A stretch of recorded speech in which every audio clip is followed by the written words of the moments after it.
안녕하세요. 법무법인 승평 이혼 전문 이세론 변호사입니다. 이혼 전문 변호사로서 제가 상담을 하다 보면 많은 분들이 이 이유로 상담을 하러 찾아오시고 오늘도 이 이유로 이제 상담을 하러 오신 분들이 이제 계셨는데요. 바로 불륜, 외도입니다. 법적인 표현으로는 부정행위라고 하는데요. 흔히들 이제 결혼을 마음 먹을 때는 그게 삶을 풍요롭게 하고 흥분도 되고 이제 인생을 바꿔놓을 만한 어떤 경험이다라고 이제 말을 하죠. 한 사람이 다른 사람을 만나서 가정을 꾸리게 되는 것은 아주 축복을 할 만한 일이니까요. 서로에게 힘이 되어주고 의지할 수 있는 존재가 있다는 건 살아가면서 큰 원동력이 되어주는데요. 이렇게 누구보다 내가 믿고 기댈 수 있는 사람이었던 배우자가 사실은 나를 속여가면서 그동안 장기간 동안 불륜을 저질렀다. 이런 사실을 알게 되면 아마 이 정신적 충격은 이루 말로 할 수가 없을 겁니다. 부부간의 애정을 갖고 서로 신뢰를 하고 이런 것들을 법적으로도 정조 의무라고 명시가 되어 있어요. 이거를 어길 경우에는 이혼 사유로도 규정되어 있기 때문에 절대로 부부 사이에서 깨어져서는 안 되는 약속이라고 생각을 하시면 되는데, 이 같은 일의 당사자가 되었다면 대부분이 이제 부정행위를 알게 된 이후에 이혼을 결심하는 분들이 대다수라고 이제 말씀드릴 수 있습니다. 2015년 2월에는 간통죄가 폐지가 됐어요. 그래서 불륜을 저질렀다고 하더라도 이제 형사처벌을 받지 않게 되었기 때문에 오히려 불륜을 하는 경우가 조금 더 많이 발생을 하게 되었고요. 불륜을 했다고 해서 이제 형사처벌을 할 수가 없으니까 민사상 손해배상 책임을 묻는 방법밖에 남지 않게 되었습니다. 배우자와 이혼을 하더라도 이 내가 이혼을 하게 만들었던 배우자의 불륜 상대에 대해서도 책임을 마땅히 물어야 할 텐데요. 오늘은 그 상간녀, 상간남 소송이라고 알려진 상간 소송을 하기 전에 꼭 알아두어야 할 3가지 사항에 대해서 알려드리려고 합니다. 첫 번째로는 합법적인 증거 수집입니다. 불륜을 할 배우자를 상대로 이혼 소송을 하거나 배우자와 불륜을 저지른 상간녀, 상간남을 상대로 상간 소송을 하거나 아니면 저희가 동시에 2가지 소송을 함께 진행을 할 때도 승소를 하기 위해서는 증거 수집이라는 것이 필수적이라고 할 수 있어요. 상간소송을 통해서 상대방의 잘못으로 나의 결혼 생활이 결국 파탄에 이르게 되었다라는 것을 주장할 수도 있으며, 나의 배우자와 상간녀, 상간남 이 양측 모두에게 손해배상금을 받을 수 있기 때문에 증거 수집이라는 것이 매우 중요한 과정 중에 하나입니다. 그런데 이때 이제 어떤 방법으로 증거를 수집하는지에 따라서 최종적인 소송 결과도 크게 달라질 수가 있고, 위법적인 방법으로 증거를 수집을 하시면 형사처벌도 받게 될 수가 있어요. 근데 이제 대부분 많은 분들이 어느 것까지가 위법적인 부분인지를 잘 아시지 못하기 때문에 이런 부분에 대해서도 조금 한번 설명을 드려보려고 합니다. 만약에 내 배우자의 불륜이 뭔가 좀 의심이 된다. 그러면 보통 집에서 많이 하시는 이제 생각들이 휴대폰이나 이메일, 배우자 이메일 같은 거를 이제 들어가서 몰래 훔쳐보는 경우들도 이제 많이 있습니다. 근데 이런 행위들은 부부 사이라고 할지라도 다른 사람의 비밀을 침해한 것이 되기 때문에 형사상 그런 비밀 침해죄에 해당을 할 수 있고 형사처벌의 대상이 될 수 있습니다. 형법에는 이렇게 규정이 되어 있어요. 봉함, 기타 이제 비밀 장치한 사람의 편지라든지 문서를 개봉을 하거나 아니면 기술적인 수단을 이용해서 그 내용 자체를 알아낸 사람은 3년 이하의 징역이나 금고 또는 500만 원 이하의 벌금에 처해지게 된다고 명시되어 있거든요. 그래서 휴대폰이나 이메일 같은 거에 비밀번호가 이제 걸려 있는 상태인데 요거를 열람을 하게 되면 이게 불법 행위에 해당되게 된다는 거를 꼭 기억을 해 두셔야 돼요. 그런데 만약에 남편이 휴대폰에 비밀번호를 설정해 두지 않았거나 우연히 이제 뭐 아기가 뭐 아빠하고 게임하고 싶다고 이렇게 해가지고 아빠 핸드폰 빌려가서 남편의 휴대폰을 이제 보다가 상간녀와의 그런 카카오톡 대화나 뭐 문자 대화를 보게 되었다면 이런 것들은 또 이제 비밀침해죄에 해당하지 않기 때문에 핸드폰을 몰래 보았다고 하더라도 이제 불법인 경우와 불법이 아닌 경우를 나뉘어서 휴대폰을 찍은 뭐 사진이나 동영상의 증거로도 사용될 수가 있습니다. 뭐 마찬가지로 뭐 컴퓨터 같은 경우에는 이제 뭐 보통 공용으로 많이 쓰고 하니까 남편이 잠금 상태를 이제 하지 않은 채로 컴퓨터 켜놓았는데 아내가 잠깐 뭐 보낼 거 있어서 우연히 컴퓨터 사용하다가 그 PC 카카오톡이라고 하죠. 남편이 거기에 로그인해 놓은 그런 남편과 상간녀 사이에 뭐 대화라든지 이메일을 본 경우에도 증거로 사용될 수 있는 경우라고 할 수가 있습니다. 대화하는 그 사람 사이의 녹취록도 증거로 사용될 수가 있어요. 그래서 만약에 내가 부정행위 사실을 알게 되었다. 그래서 남편에게 그 사실을 뭐 추궁을 했는데 남편이 미안하다, 잘못했다 라고 이제 자백을 했다거나 아니면은 그 상간녀에게 전화를 걸어가지고 대화 같은 걸 하다가 상간녀가 또 역시 미안하다, 잘못했다 라고 그런 자백을 하게 되었다면 이런 녹취 파일을 또 저희가 이제 녹취록으로 만들어가지고 소송의 증거로 제출을 하고 있습니다.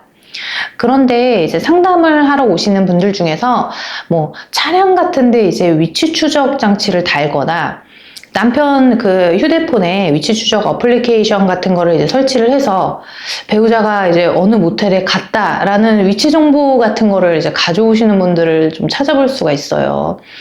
근데 이제 이런 부분들은 저희가 이제 위치 정보의 보호 및 이용 등에 관한 법률이라는 게 있거든요. 여기에 이제 뭐라고 규정이 되어 있으면 상대방의 동의가 없이 개인의 그런 위치 정보를 수집을 하거나 이용을 했을 경우에는 3년 이하의 징역 또는 3천만 원 이하의 벌금에 처해질 수 있다라고 규정이 되어 있기 때문에 이제 차량 이제 뭐 콘솔박스 같은 곳에 이제 뭐 위치 추적기 같은 거를 이제 넣어 놓으신다거나 이런 행동들은 이제 하지 않는 것이 바람직하다고 할 수 있습니다. 이제 제가 배우자의 부정행위로 상간소송을 하겠다 이렇게 이제 결심을 하시고 상담을 하러 오시는 많은 분들하고 이제 얘기를 해보다 보면 이제 처음에 상담을 오실 때 여러 가지 증거들을 이제 많이 가지고 오세요. 그 중에는 제가 봤을 때 이제 이런 것들은 좀 합법적인 증거들, 이런 것들은 이제 불법적인 증거들 이렇게 그게 혼재되어서 가지고 오시는 경우가 많아요. 이제 배우자에게 불륜을 알게 된 것을 이제 숨기고 나서 힘겹게 수집을 해보신 그런 증거들이기 때문에 모두 제가 증거로 이제 활용을 할 수 있으면 너무 좋겠지만 상간소송에서의 그 상대방, 상간녀라든지 상간남이 혹여라도 형사고소를 또 할 수 있는 위험이 발생을 할 수 있기 때문에 변호사로서 제가 이제 한번 추려가지고 이러이러한 증거들은 위험한 증거이기 때문에 저희가 뭐 증거로 제출하지 않는 것이 좋겠습니다. 이렇게 뭐 상담을 해드리고 있습니다. 분명히 잘못을 저지른 사람은 나의 배우자와 이제 상간자임에도 불구하고 증거 수집을 이제 마음 편하게 하지 못하게 이제 그런 되는 상황들을 억울해 하시는 의뢰인분들도 굉장히 많아요.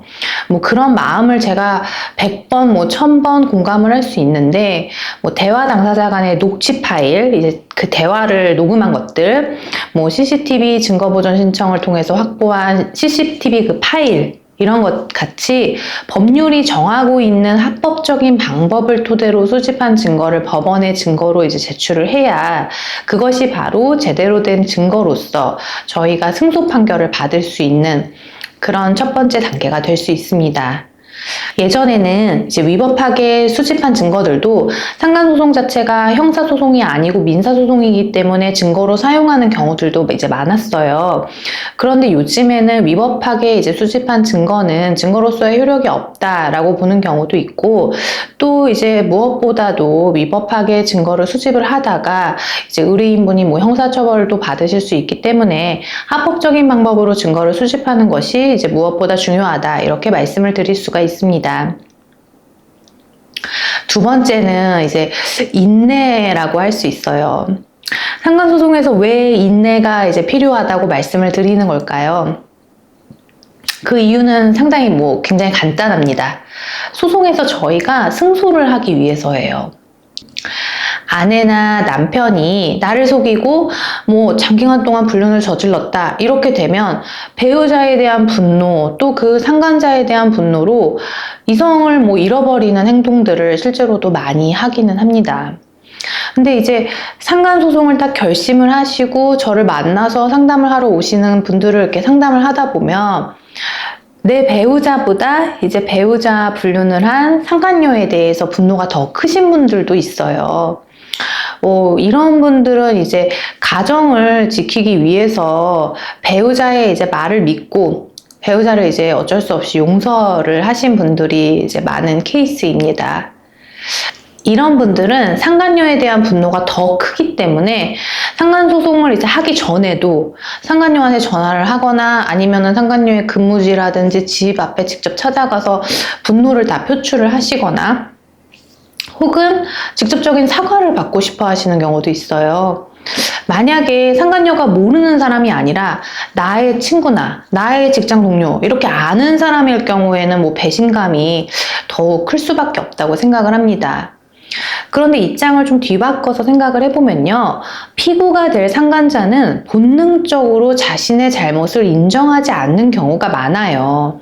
그래서 만약에 화가 나서 연락을 한다거나 아니면 직접 찾아간다거나 하더라도 뭐 이 원하는 자백이죠. 미안하다. 내가 뭐 바람을 피웠다. 너의 남편과 이런 내용의 자백을 얻기가 어렵기 때문에 실효성이 크지 않은 편입니다.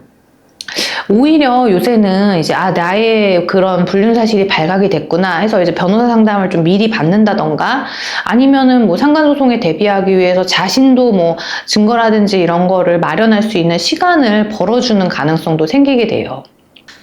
또 상간자가 내 불륜 사실이 발각이 되었네 이거를 알게 되면 배우자와 갑자기 연락을 끊어버리고 더 만나지 않게 되어가지고 이미 뭐 가지고 있는 증거가 많다면 상관이 없겠지만 좀 추가적인 증거가 필요한 그런 상황에서는 앞으로 증거를 확보할 가능성은 뭐 거의 없어진다 이렇게 보실 수 있습니다. 그래서 이제 제가 보통 이제 말씀을 드릴 때는 그 상간녀, 상간남에게 소장이 전달되기 전까지는 그 사실을 미리 알려주지 마세요. 이렇게 말씀을 드리고 있어요. 소장이 제출되고 난 뒤에 소송 과정에서도 인내는 필요합니다. 법원에서 처리되는 그 사건의 수가 생각보다 정말 많아요. 또 이제 그 법원에서는 접수번호 순으로 이제 소장이 발송이 되고 이제는 뭐 피고가 집에 있으면 소장을 뭐 바로 받을 수도 있겠지만 그럼 뭐 성향이라든지 아니면 근무 여부라든지 또 이제 불륜 사실이 이미 밝혀진 거를 내가 알고 있다. 그래서 나는 일부러 소장을 받지 않을 거야. 이런 일들이 생길 수 있기 때문에 이런 과정에서 기다림의 시간들이 좀 생길 수 있어요. 그래서 상간소송에서는 인내심이 필요하다. 이렇게 이제 제가 말씀을 드립니다.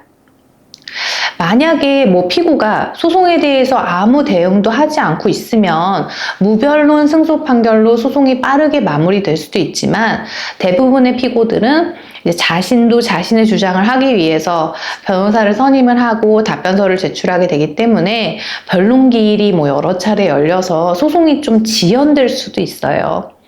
그렇기 때문에 무엇보다도 냉정함을 가지고 소송이 마무리될 때까지는 인내심을 가지고 차근차근 증거를 수집하고 소송에 임하시는 것이 승소를 위해서 도움이 된다고 볼 수 있습니다.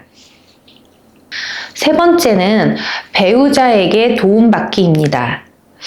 이런 경우는 제가 어떻게 뭐 카테고리를 분류할 수 있냐면 아직 자녀가 많이 어리거나 또는 이제 배우자가 비록 잘못은 했지만 내가 아직 사랑하는 마음이 크기 때문에 이혼까지는 생각하지 않고 배우자를 용서했다라고 했을 때 활용할 수 있는 방법이라고 생각합니다.